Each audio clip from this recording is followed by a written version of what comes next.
Kochani, całymi latami marzyłem, żeby mój Bigos się odrodził. I V-Strom 1050 tak naprawdę najbardziej go przypomina, pomimo tego, że Suzuki reklamowało już poprzednie generacje V-Stroma 1000 właśnie Bigosem, ale teraz ten dziób, ta lampa, tutaj ta cała linia, te wloty powietrza, to wszystko faktycznie przypomina Biga. Czy jest Bigiem? Nie jest. Minęło 36 lat, a przed nami najnowsza generacja V-Stroma, czyli 1050DE. Zapraszam.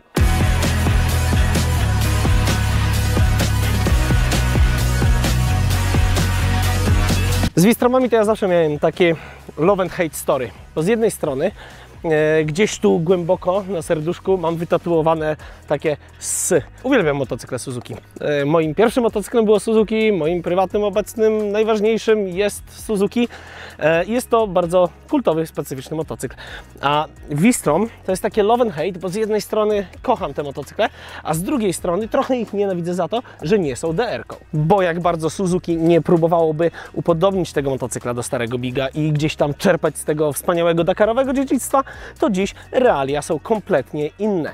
V-Strom od ponad 20 lat jest motocyklem turystycznym. Jest motocyklem nastawionym na turystykę, jakby nie patrzeć, po europejsku, pierwszy świat i tak dalej, czyli szosa, czyli motocykl duży, czyli motocykl bardzo obszerny, motocykl wielce ładowny, z dobrą ochroną przed wiatrem, z dobrym podwoziem, z wystarczająco mocnym silnikiem, no i niekoniecznie terenowy. Ale jakiś rok temu w Hamamatsu pomyśleli, a jakby zrobić jednak małego twista i wsadzić tam znowu 21 cali. No i Suzuki miało już V-Stroma 1050, więc niewiele trzeba było zrobić, żeby go uterenowić.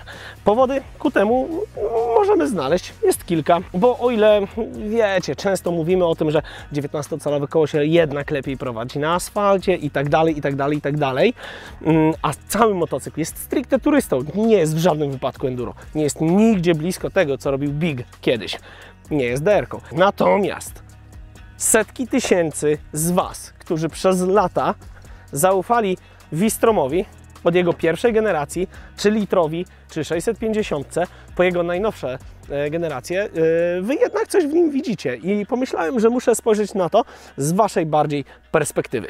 1050DE to motocykl, który jest bardzo dobry w każdym aspekcie, do którego podejdziecie. Z której strony nie zaczniecie go macać sobie, jest naprawdę świetnie. Jest nie najlepiej, ale bardzo solidnie. Bo jeżeli weźmiecie silnik, to wielu z Was ucieszy fakt, że jest tam dalej V-ka. Jakie ma to przełożenie? Ano chociażby takie, że mamy dość nisko środek ciężkości, choć tutaj troszeczkę podniesiony, dlatego że cały motocykl jest wyżej, o czym za chwilę. Ale mamy jednak ten fajny dół, z którego ten piec chce jechać. Mamy charakterystyczny dźwięk, który dla wielu jest istotny. Mamy też wreszcie fakt, że cała sekcja dookoła silnika motocykla może być bardzo wąska, więc jest dobrze. Czy jest najlepiej? No nie, ale jest bardzo dobrze. Jeżeli weźmiemy ramę i podwozie, jest to sprawdzona ewolucja, bo ten motocykl tak naprawdę ewoluuje od blisko ćwierćwiecza i w dodatku kiedyś nawet podkupiła go dawno temu, pierwszą generację, konkurencja z Kawasaki.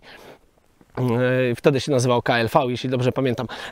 Więc wiecie, to jest cały czas taka fajna ewolucja. Rzecz, którą podejmuję bardzo często przy opisywaniu motocykli japońskich, czyli z roku na rok drobne zmiany, niby nic nieznaczące, a robiące ogólnie różnicę. Świetne podwozie, bardzo dobre prowadzenie. Obłędnie się tym motocyklem pokonuje zakręty, mimo że ma 21 cali z przodu. Czujemy to wszystko bardzo fajnie na kierownicy, dzięki całkiem niezłemu zawieszeniu, regulowanemu zresztą w pełni z przodu, regulowanemu napięciu z tyłu i naprawdę świetnie ten motocykl się prowadzi. Jak przy okazji każdego Suzuki recenzowanego nie mogę nie wskazać na genialną wręcz skrzynię biegów. Tu akurat Suzuki jest excellent i celuje w najwyższe noty absolutnie na przestrzeni całego rynku. Jest wygodny. Może nie najbardziej wygodny, ale wygodny. Ma niezłą ochronę przed wiatrem. Całkiem niewiele pali. I jak weźmiemy sobie pod uwagę, jakie boksy musi tiknąć motocykl turystyczny dla wielu z Was, to V-Strom rzeczywiście odhacza wszystkie wymagania. Prywatnie też mam wielu znajomych, którzy jeżdżą Wistromami, bądź jeździli Wistromami i byli w nich naprawdę zakochani. Zresztą jeden starszy Wistrom, który znacie już z kanału, za chwilę się tu pojawi. Nieważne. I pomyślałem, że to jest właśnie to. Moje osobiste widzimisię, moje wymagania z punktu widzenia gościa, który objeździł tam set motocykli, mają bardzo niewielkie przełożenie na to, jaka jest ta maszyna. Bo ja bym chciał, żeby był mniejszy, żeby był lżejszy, żeby był taki śmaki, żeby był DR-ką z 2024. Wiecie, nierealne. Natomiast jak zaczynacie jeździć tym motocyklem, okazuje się, że bardzo wielu z Was oczekuje motocykla, który out of the box zabierze Was, czyli tam prosto wyjeżdżacie z salonu i jedziecie sobie dookoła świata. I macie spokój z tyłu głowy, że najprawdopodobniej nic nigdy w tym motocyklu się nie zepsuje. Tam w pierwszych generacjach działy się jakieś rzeczy z wysprzęglikiem, to tu, to tam, ale to jest 20 lat ewolucji tego silnika i tego wszystkiego. Wszystko jest znane totalnie, bardzo dobrze i to daje to też poczucie spokoju, poczucie bezpieczeństwa i w pewien sposób Vistromy od Suzuki zawsze sprawiały na mnie wrażenie motocykla, który nie przeszkadza w podróżowaniu. Że przyjeżdżacie sobie w takie miejsce, bierzecie sobie drewno, tu mamy akurat fajnie połupane, wrzucacie to sobie do ognia i on po prostu Was tu zabrał, ale zabrał Was tu, a nie przytłaczał całym sobą. Z tym przytłaczaniem to akurat może być różnie, bo przechodząc do miar i wag, to Vistrom do malutkich nie należy. I wersja DE jest oczywiście największa spośród nich. Mamy siedzenie na wysokości 880 mm. Tu mamy wersję niską, możecie dostać wersję wysoką, która odsunie Was troszkę też od podnóżek. Wiele osób narzeka na to, że podnóżki są dość blisko kanapy i mimo, że cały motocykl jest wielgachny, to wielki chłop ma dość podkurczone nogi.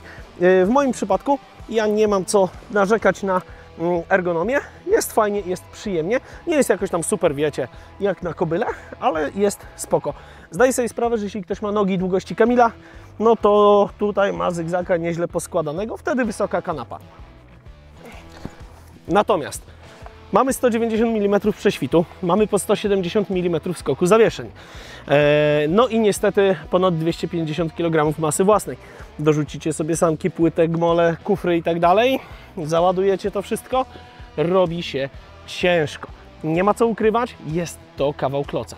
No i właśnie, cały czas myślałem, po co to wszystko? Po co to 21-calowe koło z przodu? Jeszcze w dodatku z dętką. Po co to wyższe zawieszenie? Skoro to jest typowy tourer. I potem myślałem, że Wy wszyscy jeździcie tymi litrowymi Vistromami i je bardzo kochacie, kompletnie nie za to, że są super szałowe i że są generatorami frajdy. Kochacie je za to, że Was dowożą w miejsca. Że Was dowożą bezawaryjnie, że Was dowożą pewnie, że Was dowożą w miarę wygodnie, w miarę ekonomicznie, a ten po prostu robi to lepiej. Mamy wyższy prześwit niż w standardowym Vistromie. Mamy wyższy skok zawieszeń niż w standardowym Vistromie.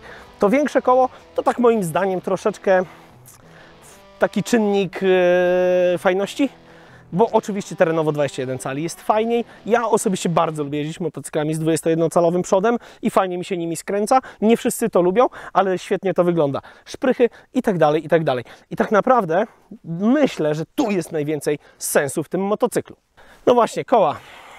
21 cali z przodu, 17 z tyłu, tam bez dętka, tu dętka, troszeczkę taki niszmasz, ale jeździ się nim naprawdę spoko i dobrze mi się go prowadzi. Co najważniejsze dla mnie osobiście, to też rozkład masy i balans tego motocykla. I w momencie, kiedy zjeżdżam nim w shooter, zjeżdżam nim w jakąś polną drogę, zjeżdżam nim w jakiś lekki piasek, to czuję, że tym motorkiem mam szansę zawiadywać. Mam szansę mieć nad nim kontrolę, co nie zawsze się zdarza w przypadku tak wielkich i ciężkich tourerów. Za hamowanie odpowiadają radialne Tokiko, więc jest w ogóle petarda. Lubię te hamulce, motocykl staje niemalże w miejscu. Silnikowo zaś moglibyście pomyśleć, że się tutaj nic nie wydarzyło, a to trochę nieprawda. Bo Suzuki przy przeróbce do wersji DE jednak troszeczkę pogrzebało. I pogrzebali przy zaworach wydechowych, które teraz sprawiają, że komora spalania się trochę łatwiej chłodzi, łatwiej spełnić normy euro, bo ja mam wrażenie, generalnie lubię ten silnik. Przestroili trochę przełożenia, jest krótsza jedynka, łatwiej mu wstawać, jest Twin Spark, druga świeca, która dopala wtedy, kiedy trzeba, oprócz głównej. Jest długi, szósty nadbieg, praktycznie już. Szóstka jest takim turystycznym, przelotowym biegiem, dzięki któremu wyciągamy z tego też całkiem rozsądne spalanie. Bo jeździłem wcześniej 800, jeździłem 800 DE i uważam, że ta nowa generacja silników 270 wykorbienia rzędowe dwójki to jest po prostu dobry kierunek i historia poszła w tę stronę. V2 są troszkę już na wymarciu. Natomiast z jednej strony ten silnik nie jest przesadnie torpedowy, z drugiej strony jest turbo niezawodny. Z trzeciej strony tak naprawdę będziecie często ten motocykl wykorzystywać w długich przelotach też autostradowych, bo sobie go weźmiecie i pomyślicie, chcę jechać do Czarnogóry i najlepiej na strzała. I tutaj pojawia się to, co w tym silniku jest naprawdę fajne, czyli spokój utrzymywania dużej prędkości autostradowej przez długi okres czasu z bardzo rozsądnym spalaniem. Więc Suzuki pogrzebało. Tak naprawdę ten silnik, jakbyście, wiecie, sięgnęli mocno do historii, to znajdziecie go dawno, dawno temu, w latach 90., gdzie część z Was, którzy to oglądacie, pewnie wtedy jeszcze nie było na świecie, części z Was. I teraz jest dalej tutaj. Jestem ciekaw, jak długo on tu się utrzyma się w takim modelu jak V-Strom. Natomiast jak widzimy, po raz kolejny Suzuki z japońskim mistrzostwem poprawiania drobnych detali ciągnie ten wózek dalej i ciągnie to moim zdaniem z niemałym sukcesem. Nowością w tym V-Stromie jest także pakiet elektroniki. Jest kilka drobnych rzeczy, takich jak ta szyba, która jest przykręcona na stałe. Można debatować, czy to potrzebne, czy niepotrzebne, czy powinniście jednak założyć sobie tutaj mechanizm taki jak z standardowego, z pierwszego 1050, tutaj z tą klameczką góra-dół. Nie wiem, natomiast zarąbista rzecz jest taka, że jest gruba poprzeczka tuż za nim do montowania nawigacji i dzięki temu telefon mogę sobie spokojnie na tym założyć, a nie taki, wiecie, pręcik jak w wielu innych motocyklach. Ale nie o tym. Świetna lampa. Oprócz tego świetny, suzukowy, standardowy system. Mamy SIRS, mamy 6-osiowe IMU, mamy oczywiście cornering ABS, mamy różne tryby kontroli trakcji z możliwością wyłączenia, co motocykl wspaniałomyślnie pamięta i bardzo mnie to cieszy. Wszystko wygląda przejrzyście. Mamy ABS z możliwością wyłączenia na tylnym kole. Tego już niestety nie pamięta, bo Japończycy twierdzą, że to jest niebezpiecznie, jak motocykl się z powrotem włączy bez ABS-u. Natomiast możecie go wyłączyć w czasie jazdy i to już jest bomba, bo jedziecie sobie asfaltem, nagle kończy się droga, 2 kliknięcia cudownym systemem 3-guzikowym do obsługi całej elektroniki w motocyklu. Pach, pach, pach, jest wyłączony.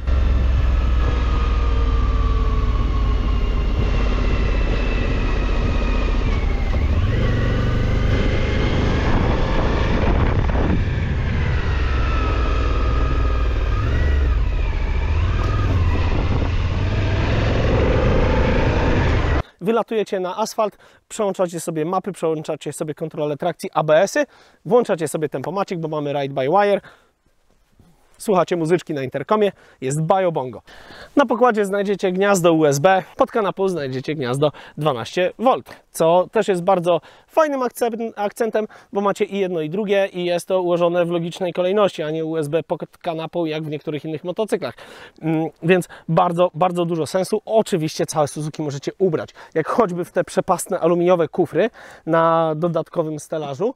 Ja nie jestem też, znowu wiecie, wielkim fanem kufrów, aczkolwiek znowu, jak pomyślę, że mamy właśnie przyjechać sobie tutaj w takiej okoliczności przyrody, czyli totalnie lajtową szutróweczką, bo jedziemy na biwak, bo jedziemy w długą trasę, jedziemy sobie przez Europę, to ten motocykl naprawdę to dowozi. I mógłbym Wam tu jeszcze opisywać rzeczy, że możecie wyjąć gumki z podnóżków i teraz te podnóżki są większe i są stalowe i lepiej trzymają but enduro, albo że mamy genialny quick shifter góra-dół. O skrzyni to już wspominałem, bo skrzynie zawsze są w Suzuki świetne. I to naprawdę perfekcyjnie działa. Tylko że to jest takie opisywanie motocykla. A ja tak stoję, patrzę się na niego i choć sam zakładałem, żeby tego nie robić, to cały czas szukam w nim biga.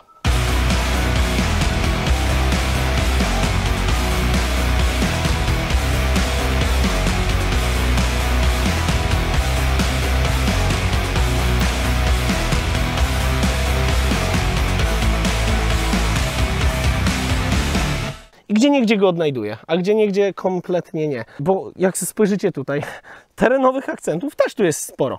Mamy wielki, wzmacniany w ogóle, ale dokręcany subframe. Mamy niezłą pozycję stojącą. Mamy całkiem fajne te podnóżki i wszelkie instrumenta, które ergonomicznie trzymają się kupy. Motocykl jest gotowy do przewożenia jakichś 2 ton bagażu oraz pasażerki na wielkiej, obszernej kanapie. I to wszystko jest mega wygodne i to wszystko jest przemyślane. I ja się w nim doszukuję biga kompletnie bez sensu. Bo patrząc na to kompletnie z boku, bardzo niewielu z Was chce mieć biga dzisiaj. I nie chodzi mi o biga, chodzi mi o motocykl taki jak biga. Dlatego, że potrzebujecie szybkiego przelotu autostradą, potrzebujecie komfortu, potrzebujecie przewiezienia bagażu, potrzebujecie w miarę przyzwoitego prześwitu z płytą, która ochroni najbardziej newralgiczne wnętrzności i potrzebujecie motocykla solidnego, na którym możecie polegać. I w tych aspektach Wistrom sprawdza się mega rewelacyjnie. Przyjeżdżacie na biwak, wszystko działa. Czy jest super słodko? No to wiadomo, żaden motocykl nie jest idealny i Wistrom też ma swoje wady. Przede wszystkim masa, która jest ogromna i jest stosunkowo wysoko dzięki temu, że podniesiono skoki zawieszeń, zmieniono troszeczkę tą geometrię. Czy zachowuje się jak kolos na glinianych nogach? Nie do końca. Czuć tę masę i czuć, że jest po prostu kawał maszyny na tym długim zawieszeniu zawieszony, natomiast w każdym momencie czujecie, co się dzieje z przednim kołem. Ale masa jest rzeczywiście tutaj terenowo bardzo dużym problemem. Dużo mniejszym problemem, jeśli jedziecie po autostradzie, bo motocykl jest super stabilny i nawet jak mijacie się z ciężarówką czy cokolwiek w tym stylu, to nie miota wami jak szatan. Następna sprawa jest taka, to, o czym mówiłem przy silniku, że ciekaw jestem, jak długo on tu pożyje i jak długo fałki w ogóle pożyją, bo jakkolwiek pamiętam kilka poprzednich generacji Wistroma i zawsze jeździło się nimi fajnie i statystycznie nawet chyba pierwszy Wistrom był najszybciej przyspieszającym spośród całej gamy tych takich litrowych adventure tourerów i był bardzo dynamiczny. A ten, o ile jest dynamiczny na dole, to mam wrażenie, że brakuje mu tej góry.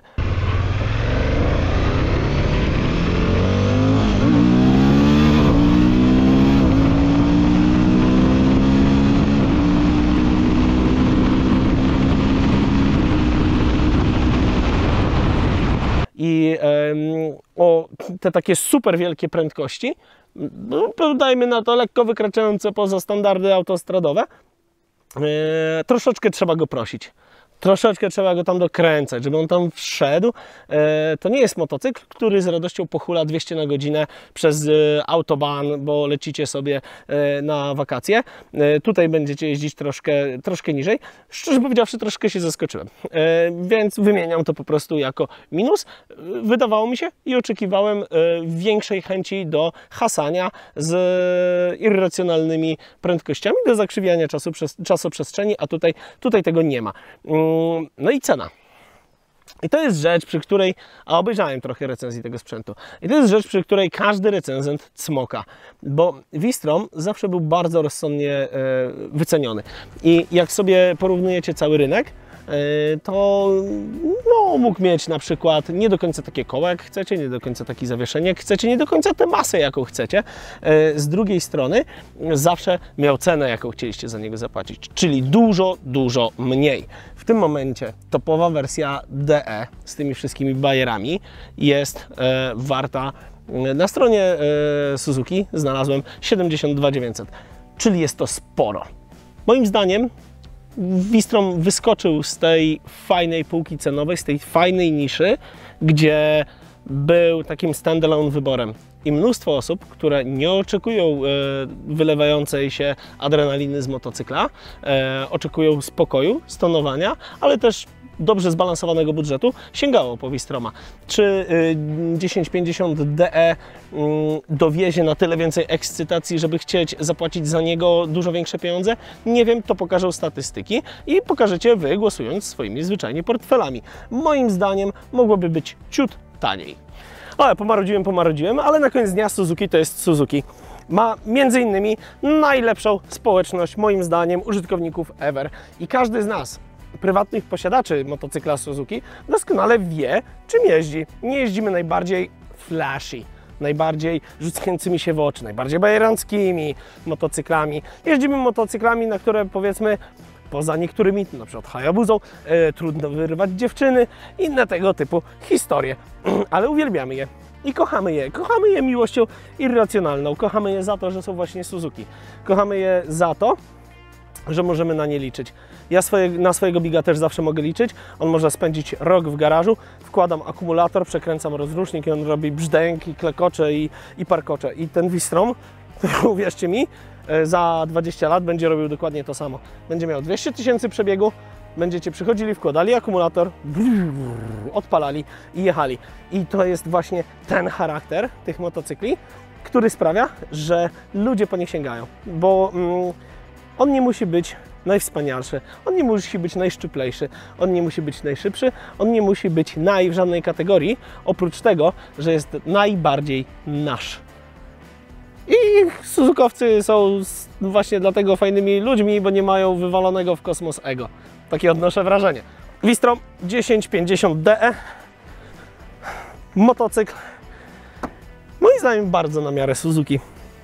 Motocykl, który ewidentnie podkreśla charakter marki. Motocykl, który sięga inspiracją do historii. Motocykl, który ma to, co mieć musi i to, co znajduje się na pokładzie, jest wykonane z największą pieczołowitością i takim przyłożeniem się do zrealizowania tego. Dajcie znać w komentarzach, co sądzicie o nowym 1050DE. Czy interesuje Was to, czy macie, czy jeździcie, a może jeździliście, a może jakimś innym V-Stromem. Czy myślicie, że taki turystyk na większym kole ma sens, bo będziecie nimi wjeżdżać sobie w takie miejsca na biwak, czy może jednak wybierzecie wersję standardową? Jestem bardzo ciekaw. Jak zawsze prośba o łapki dla algorytmu i o suby na kanale, bo 80% z Was ogląda nie subskrybując, a mi jest trochę łatwiej gadać tam z ludźmi, jak mam tych cyferek troszeczkę więcej. Więc wiecie, pomożecie? Do następnego.